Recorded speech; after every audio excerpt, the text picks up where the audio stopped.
हाँ मेरे प्यारे बच्चे, हम आज औसत प्लस अनुपात नाम का वीडियो पढ़ रहे हैं। Video number 6। थोड़ा ध्यान देंगे। पृथ्वी पर भूमि और जल का अनुपात 1:2 दिया है। उत्तरी गोलार्ध में यह अनुपात 2:3 है। तो दक्षिणी गोलार्ध में अनुपात बताइए। इस तरह का क्वेश्चन है। तो बच्चे इस तरह क्वेश्चन को हल करने के लिए एक पृथ्वी बना लेते हैं। ये पृथ्वी मान लीजिए, ठीक है। तो उत्तरी गोलार्ध की बात किया है, तो उत्तरी गोलार्ध मैंने ऊपर लिख दिया और नीचे साइड मान लीजिए दक्षिणी गोलार्ध है। यस, ये पार्टीशन कर दिया। ऊपर का हिस्सा उत्तरी गोलार्ध, नीचे का हिस्सा दक्षिणी गोलार्ध। अब क्या बोल रहा है क्वेश्चन कि उत्तरी गोलार्ध में यह अनुपात मतलब भूमि और जल का अनुपात 2:3 है। तो 2 भाग में भूमि है और 3 भाग में जल है। फिर से पार्टीशन कर दिया मैंने। क्लियर कि ये 2 भाग में आपका भूमि है और 3 भाग में आपका जल है। भूमि और जल, क्लियर है। ऐसे ही दक्षिणी में भूमि और जल का अनुपात रहेगा। क्लियर है। तो आगे कह रहा है कि हम मान लेते हैं कि ऐसा ही संख्या लेना मेरे प्यारे बच्चे कि जो आपका कैंसिल हो जाए। ठीक है, दशमलव में मानना है इसलिए हम 0 ले सकते हैं। ठीक है, जैसे कि 1 और 2 को मैं जोड़ता हूं तो 3 होता है और 2 और 3 को भी जोड़ता हूं तो 5 होता है। ये आपस में कैंसिल नहीं होते हैं, इसलिए क्या करेंगे हम 0 ले सकते हैं। 0 लेने से अनुपात में कोई परिवर्तन नहीं होगा, ऐसा मैंने लिखा हूं। तो आगे देखिए, पृथ्वी पर हिस्सा है भूमि और जल का 1:2। 1:2, ठीक है। तो मैंने क्या किया, इसमें 0 0 बढ़ा दिया क्योंकि मैं 3 को तोड़ नहीं सकता ना। तोड़ूंगा तो 1.5 बनेगा, 1.5 इधर 1.5 इधर। ठीक है, और कैलकुलेशन में दिक्कत होगी, इसलिए मैं 0 लगा रहा हूं। तो 0 लगाने से मेरे पास एक फुल राशि आ जाएगी जो आसानी से कट जाएगी, जिसे आधा आधा किया जा सकता है। तो 0 0 लगाया मैंने, तो ये 10 भाग मैंने माना कि भूमि का है और 20 भाग मैंने मान लिया जल का है। तो टोटल भाग पृथ्वी पर जल और भूमि का कितना हो गया, 30 हो गया। यहां तक प्यारे बच्चे समझ में आ गया। ये टोटल भाग है, 10 और 20 टोटल मिला के कितना हो जाएगा, 30। ठीक है, आगे बोल रहा है क्वेश्चन कि उत्तरी गोलार्ध में भूमि और जल का अनुपात दिया है 2 और 3। ये 2 3 लिख दिया मैंने। क्लियर है। तो मैंने उत्तरी गोलार्ध का भाग, ये 30 था। टोटल पृथ्वी में 30 भाग हैं, तो 15-15 में डिवाइड कर दिया मैंने कि 15 भाग मैंने माना उत्तरी गोलार्ध में है भूमि और जल का, और 15 भाग मैंने मान लिया भूमि जल का अनुपात जो है दक्षिणी गोलार्ध में। ठीक है, तो उत्तरी गोलार्ध में कितना आ गया मेरे प्यारे बच्चे, 15 आ गया। Yes no.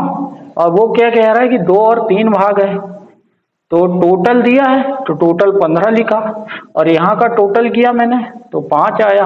टोटल बटे टोटल, तो 1 अनुपात बनेगा 5 दिया 15। 1 अनुपात कितने का, 3 का। तो यहाँ पे भूमि कितनी आएगी, 2 अनुपात है, तो 3 दूनी 6। 6 हिस्सा आपका उत्तरी गोलार्ध में है भूमि का, और 3 तिया 9। 9 हिस्सा जो है उत्तरी गोलार्ध में क्या है, जल का है। अरे क्लियर। अब हमें दक्षिणी में बताना है, तो हम तुलना कर लेंगे कि भैया हमारे पास पृथ्वी पे भूमि का जो भाग था वो कितना था, 10 था। तो उत्तरी गोलार्ध में कितना आ गया, 6 आ गया। Yes no. भूमि का 10 भाग था और उत्तरी में कितना आ गया, 6। तो बचा कितना, 4। तो वो दक्षिणी में होगा। यस। फिर देखेंगे हम कि पृथ्वी में दोनों साइड जो है 20 भाग में क्या है, जल है। 20 भाग पे क्या है, जल। लेकिन यहाँ पे पता चल रहा है कि उत्तरी गोलार्ध में कितना आ गया, 9 भाग पे जल। तो बचा कितना, 20 में से 9 घटा देंगे तो 11 भाग बच रहा है, जो कहाँ होगा, दक्षिणी गोलार्ध में होगा। तो बच्चे समझ में आया होगा, उम्मीद है। थोड़ा ध्यान देंगे। अगला क्वेश्चन, अगला क्वेश्चन है पृथ्वी पर भूमि और जल का अनुपात फिर से दिया है 2:3 है और उत्तरी गोलार्ध में यह अनुपात 2:1 है। तो दक्षिणी गोलार्ध में यह अनुपात ज्ञात करें। वैसे ही क्वेश्चन है, थोड़ा ध्यान दीजिएगा। तो सबसे पहले हम क्या करते हैं कि पृथ्वी को बना लेते हैं प्यारे बच्चे, इसका उत्तरी गोलार्ध, इसका दक्षिणी गोलार्ध, दो भाग बना लिए, यहां से पार्टीशन कर दिया मैंने। यस, मान लेते हैं कि एक वैल्यू मान लेता हूं कि 15 भाग उत्तरी गोलार्ध में भूमि और जल का, और 15 भाग जो है भूमि जल का दक्षिणी गोलार्ध में है। तो टोटल कितना हो गया ये 30। क्लियर है? तो आगे क्वेश्चन कह रहा है पृथ्वी के आधार पे कि 2:3 है। यस, 2:3 है। तो यहां पर टोटल पृथ्वी पे कितना बन रहा है प्यारे बच्चे? 5 बन रहा है, और इधर टोटल दोनों भाग को मिलाएंगे पृथ्वी पर तो कितना बन रहा है? 30। अरे क्लियर है? कितना बन रहा है? 30। तो पृथ्वी के आधार पे भी हम ज्ञात कर सकते हैं। ठीक है, तो मैंने 30 लिया यहाँ पे। क्लियर है? क्या ले लिया? 30। यहाँ पे तो 5 बन रहा है। अरे क्लियर है? पृथ्वी पे टोटल जल और भूमि का हिस्सा कितना आ रहा है? 5। लेकिन हमने जो माना है 15-15 करके, वो कितना है? 30। तो 5 ये कितने गुना है? 5 से 6 गुना ज्यादा है। 5 6 के 30। तो ये भाग भी 6 गुना ज्यादा हो जाएंगे। तो ये 3 ना हो के 6 गुना ज्यादा होगा। 6 तिया 18 भाग जल का होगा, और ये 2 भाग ना होकर 6 गुना ज्यादा होगा। 6 दूनी 12 भाग का जाएगा भूमि का। यहाँ तक समझ में आया क्या?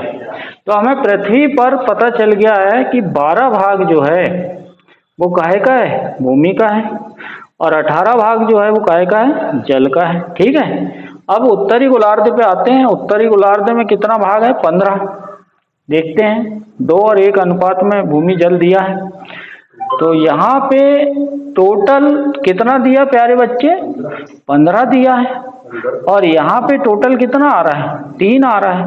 15/3, 3×5=15। तो 1 अनुपात कितने के बराबर आ रहा है? 5 के बराबर आ रहा है। कितने के बराबर आ रहा है? 5 के बराबर। तो इस 5 का यहाँ पे गुना कीजिए। 5 दूनी 10, यहाँ पे 10 भूमि आ गई। 5 एकम 5, 5 जल आ गया। कहाँ पर? उत्तरी गोलार्ध में। टोटल 10 5 15 भी हो रहा ना। तो देखिए अब दक्षिणी में निकालते हैं तो तुलना करेंगे उत्तरी और पूरी पृथ्वी का। उत्तरी गोलार्ध में भूमि का भाग कितना आ गया? 10, जबकि पृथ्वी पे कितना हिस्सा था? भूमि का 12 था, 10 आ चुका है। तो बचा कितना? 2 भाग दक्षिणी में चला गया। अब उत्तरी गोलार्ध में भाग जल का आ गया कितना? 5, जबकि भूमि पर कितना था? वो 18। अरे क्लियर? तो उत्तरी में 5 चला गया, और 18 में से 5 चला गया, तो बाकी जो बचा है 13 भाग, वो कहाँ चला जाएगा? दक्षिणी गोलार्ध में। और ये आपका आंसर आ जाएगा मेरे प्यारे बच्चे। ठीक है?